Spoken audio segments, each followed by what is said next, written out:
ye the bonkrata no yanko yebeko na CJ mpacho mefa oso ato nkra de ma PURC fo CJ wote menka ka che PURC fo say yesre mo a say ye eba na ka yi nkane ani nso ntumu a wo ho den na ye ni mu sia na ye meeting ade no de ekoso now no nkrofo bre yaso quotation ni portable 3 days ni kromu nyankane a ni nyina ne yesa prepaid ne ho sesem ne the credit to no so ho bala pass down so ma ho enti no yese PURC for mon kasa yenim si eye ECG din kata ba che say ye technical challenge ni ade bia ICT team no eye ho adwuma yesre wo mo a omuma no nyentem na echa na adwon krofo ne o ma say people are suffering yesre PURC for mote yenka muntu adamon na yehunu se mugire mo mayen mo kasa mayen enkrata bi kwada mo de aba bonte ye kenken bi at least enim say mo respond to de ekoso no musumo accept say nja e wo se ni manim ya na isigi fo hwe no mo ka ho asem meda se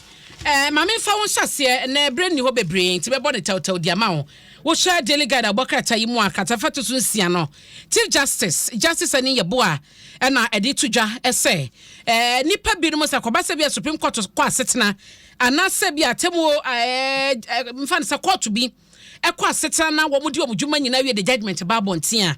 se koba se opeso ka ho asema eya na mo criticize wo monka se nka bi o na wo ka na waka na kwan paso a eno no enkobu obi animtia ema ne kwai se bi adwuma na obi aye kokodu mpempeso wawie na wode na temo nyina ba na obodi nyina toagu wose koba ne sa no a enye emwa entino Ghana fo nyina sa wo ye lawyer ni sa wo ye manyoni wo ye timamuni na bibie sa paso ka ho asem no ya na waka ho asem ne kwan so failure wonkobu ntanchia wonko sini trust na wonko so ne nan enam se ebekwa ma wonti no na wo kan so se no ne koba nsa na emwa nti obi bia hye na yenye ahweye ewo ho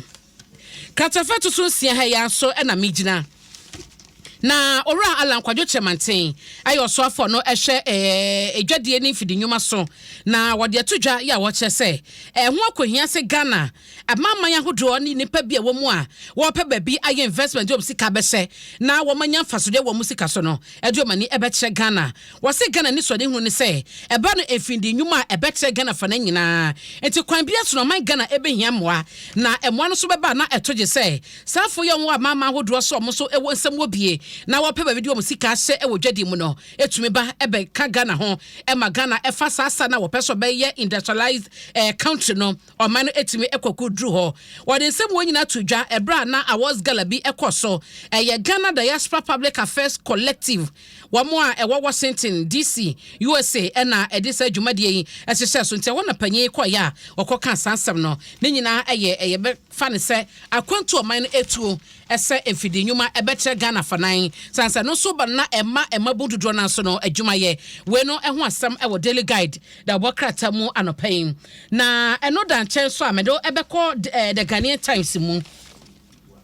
na wo hwe Ghanaian Times mu hayi so a International Day of Awareness eba no se enuane a yedie enioma se bi aduane ye se aduane fa ne ade no empanyefo bia kasa ya wo mo kire se ehun akohia se enuane seye no yete so wakatafa etoso enkron na wo hyemu a eye empanyifa wodo bi a wo nyina no ehwe se wo se na eda ya ewiase nyina tusi won man wo mo de kai na ne nyina so no eka eye sustainable development go to no ya enkwankosi 2013 fimpim yenu ne aduasa no na anuane ahodo ene ne saye anuane ayjama no gudwom na apra ne kokko beko na apra na sai ne asesa ne akwakoto agu kwadu itimi saye ne akoto agu anka ne ho ne nyina asa ne akoto agu wo mo sa braso wo se sa anuane nyina no yetumi ebo ho ban na emudwumadie ene wo mo chese covid achi ehye no sai enetie nti sa wo hye Ghanaian Times mu a ene eda ha kase pa ya ye ka che Ghana fo nyina se yenyan enuane seye me patcho details na won saka da bokata Ghanaian Times a ewom obetumi akenkan bi amame eno dan chen so a ene no se osoafo no ehwe man si kasem so ede tudwa se wo mu nyina ne aban no ebo ne homoden se wɔbɛhwɛ no watoto enioma na aboa ama ɔman sika sɛ magina ne naso agina brane ne nyina no yɛ ne sɔde hunu kɛseɛ na aban no so yɛ ne famudie bi obetu ɔmampani aka no empempi no a ɛse wɔn guso de hyehyɛ egu akwan so IMF krampo ne kitawdi ahodo a ɛkɔ so nyina no wɔbɛsa ne sɔde hunu no ɛne sɛ bibia bɛgyina yie na ɔman sika sɛ so agina brane ne no aboa man susu ahodo ne hyehyɛ ahodo aban ne pɛsɛ ɔde ba no ne nyina atumi aba so pɛpɛpɛ ɛno so ho asɛm ɛwɔ Ghanaian Times mu enti CJ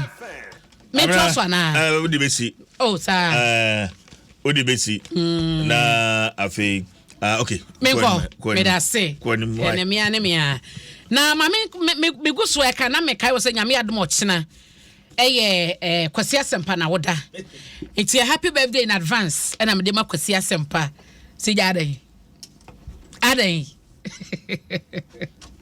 it's a happy birthday in advance and I'm de ma kwasi asempa baby a obia mate so downtown tro mo senya bo kire wa woda ate catch up mama na daily graphic mu na mabegina wo hwa ha say ya Kenofreta Minister of Finance ne foni da ha asem ni nyina ne say wo mo se aban ene IMF nkita hodie no ebeye mu beye krogen transparent ya wo mo soso no the focus a ewo wo mani so nche wo di tusa na mo no ebewie pepepepe eno da nche so a wo hwe katafa etoso edunsia asem am di kan bo wa mane o daily guide mu ya Chief Justice akasa wo hodom no eno so da ha na persist no eye galamsey ene strategy wahu plan ne ya bambofo no edidi dwuma se be no mo betu galamsey ase no wa mo kyese sakra hodo bebre no na eba ne nyina no ehye se galamsey ye betu ase e wo man gana mu eno so wo da bokata telegraphic me patro on saka front page se wo ho na wakenkan mu an se nyina no ebi wo mu kama ebeboa wo ye na wakan papers eboa ma ate brofo so na ye koye nim CJ why